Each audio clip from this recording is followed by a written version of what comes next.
J'ai vu récemment un petit film anglais qui s'appelle Education, qui se passe en Angleterre dans les années 60, qui raconte l'histoire d'une lycéenne qui veut aller à Oxford, qui se fait séduire par un homme plus âgé, beaucoup plus âgé, le charme, la vie dans les cabarets, les théâtres, les restaurants, etc.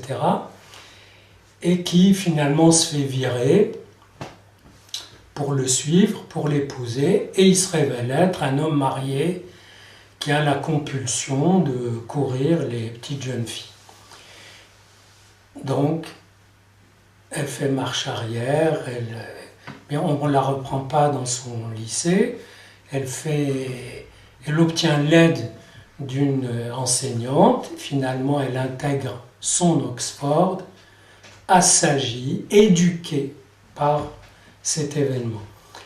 Et alors à travers cette histoire, j'ai trouvé que ce qu'il y avait de très pertinent et qui en fait un bon film, c'est un bon film, ça produit un symbole ou ça se produit comme symbole. Et ici, les symboles que ça produit, c'est que finalement, il n'y a pas de raccourci. Vous voyez, parce que c'est sa famille, lui, son père lui disait, tu n'as plus besoin de faire d'études, puisque les études, c'était pour gagner ta vie. Si tu as un mari qui subvient à tes besoins, c'est direct.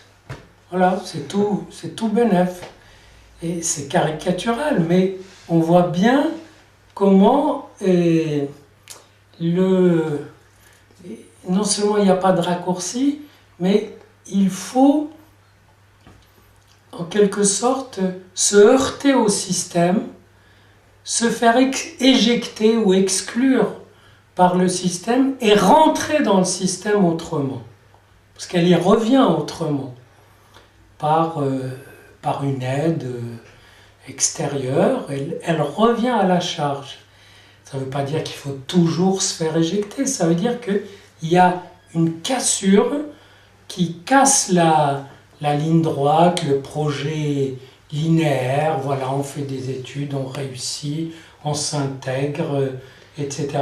Là, il y a vraiment une épreuve profonde de maturation où elle a tous les signes de la réussite et qui se révèlent faux et qui aussi produisent un symbole qu'il ne faut pas être victime de la réussite, il faut réussir ce qu'on aime, ce qu'on a envie de faire. Il y a aussi d'autres symboles, par exemple, il se révèle que ce type et son copain sont un peu voleurs sur les bords, et à un moment elle découvre qu'ils volent des objets d'art, des choses comme ça, et finalement elle accepte la chose parce qu'il la convainc, il lui dit mais tu sais, le confort ça se paye aussi, ça tombe pas du ciel, et voilà. Et là on s'aperçoit qu'une loi toute relative qui est ne vole pas, et elle peut devoir être entendue de façon absolue. C'est-à-dire que parfois, même une loi très relative, il faut pouvoir l'entendre de façon absolue, c'est-à-dire en faire une pierre de touche absolue. Si le type y vole, elle n'a pas à lui emboîter le pas. Or, elle l'a fait.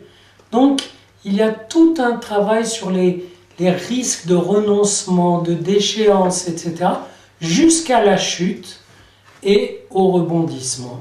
Et finalement, le beau symbole qui fait que l'œuvre est une œuvre touchante, une œuvre de vie, c'est ce symbole de chute et de rebond, une fois qu'on a encaissé le coup, la déchéance et la déchirure du discours familial lisse qui fait que le père redevient un homme alors que c'était un fonctionnaire de la fonction paternelle.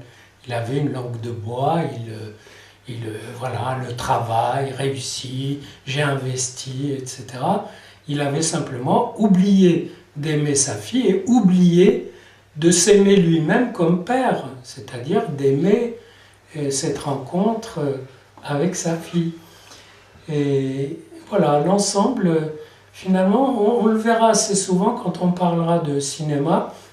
Ce qui me touche dans les films, c'est la manière dont ils construisent une réalité de manière, non pas à illustrer quoi que ce soit, mais à produire un symbole dynamique, à être même la dynamique d'un symbole.